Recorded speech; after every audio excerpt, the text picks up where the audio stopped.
السلام علیکم دوستو، جیسا کہ آپ جانتے ہیں کہ ہم نے انسائکلوپیڈیا اقوال زرعی کا انسائکلوپیڈیا اس پر ویڈیوز بنانا شروع کی ہیں اور اس سے ریلیٹڈ ہماری یہ دوسری ویڈیو ہے۔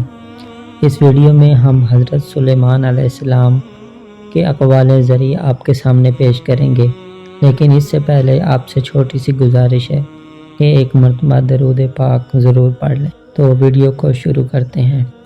حضرت سلیمان علیہ السلام نے فرمایا، کلام کی کثرت میں کچھ نہ کچھ گناہ ہوگا، مگر وہ جو اپنے لبوں کو روکے رہتا ہے بڑا دانا ہے۔ ملائم جواب غصہ کو کھو دیتا ہے، مگر کرخت باتیں غضب انگیز ہیں۔ وہ چیز جس کے لیے عبادت بھی کام نہیں دیتی، اس کا نام کبر ہے۔ صاحب فہم پر ایک جھڑکی احمق پر 100 کوڑوں سے زیادہ اثر کرتی ہے۔ دانا اپنی دانائی کو چھپاتا ہے، لیکن احمق اپنی حماقت کی منادی کرتا ہے۔ اللہ کی راہ سیدھے لوگوں کے لیے توانائی ہے اور بد کرداروں کے لیے ہلاکت۔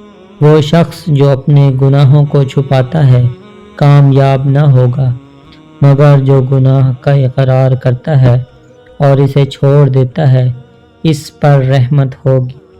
جھگڑا صرف معذوری سے پیدا ہوتا ہے، لیکن عقل ان کے ساتھ ہے جو مصلحت کو پسند کرتے ہیں۔ بڑے نیکوں کی اور شریر راست بازوں کی اطاعت قبول نہیں کرتے۔ ہر ایک محنت میں فائدہ ہے، لیکن زبانی جمع خرچ سے مفلسی آتی ہے۔ راستی اور انصاف اللہ کے نزدیک قربانی کرنے سے زیادہ پسندیدہ ہے۔ سخن جو موقع پر کہا جائے سونے کی مانند ہے، جو رد پہلی ٹوکریوں میں موجود ہوں۔ وہ جو عالم ہے باتیں کم کرتا ہے، سرد مزاج اور خرد مند ہے۔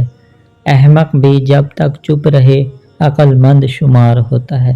وہ جو بے وقوف کے ہاتھ کوئی پیغام بھیجتا ہے اپنے پاؤں آپ کاٹتا ہے۔ سچا آدمی 7 مرتبہ بھی گرتا اور اٹھتا ہے، لیکن شریر آدمی بلا میں گر کر پڑا رہتا ہے۔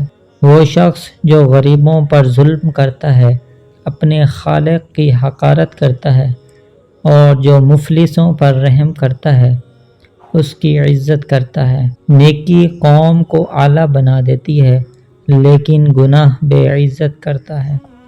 گھر اور مال وہ میراث ہے جو باپ سے حاصل ہوتی ہے، لیکن دانش مند بیوی نعمت خدا بندی ہے۔ اللہ تعالیٰ کا خوف عقل کی انتہا ہے۔ اللہ تعالیٰ کے خوف سے عمر میں اضافہ ہوتا ہے اور شر پسند کی عمر کم ہو جاتی ہے۔ اللہ تعالیٰ ان چیزوں سے کینہ رکھتا ہے، اونچی آنکھیں، جھوٹی زبان، وہ دل جو بڑے منصوبے بنائے، وہ گواہ جو جھوٹ بولے، وہ شخص جو بھائیوں کے درمیان جھگڑا پیدا کرے، وہ پاؤں جو جلدی برائی کی طرف دوڑے، اور وہ ہاتھ جو بے گناہ کو نقصان پہنچائے۔ بے وقوف کو اس کی حماقت کے مانند جواب مت دے، ایسا نہ ہو کہ تو بھی اس کی مانند ہو جائے۔ عمدہ تعلیم سب سے اچھا جہیز ہے۔ کسی شخص کی بہترین مالیت یہ ہو سکتی ہے کہ وہ پورے طور پر تعلیم یافتہ ہو۔ تعلیم بہترین خیرات ہے۔ شریر کی بدکاریاں اس کو پکڑ لیں گی اور وہ اپنے ہی گناہ کی رسیوں میں جکڑا جائے گا۔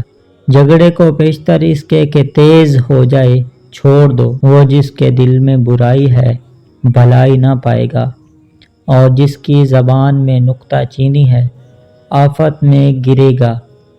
وہ جو مسکین پر ہنستا ہے گویا اس کے بنانے والے کی حقارت کرتا ہے۔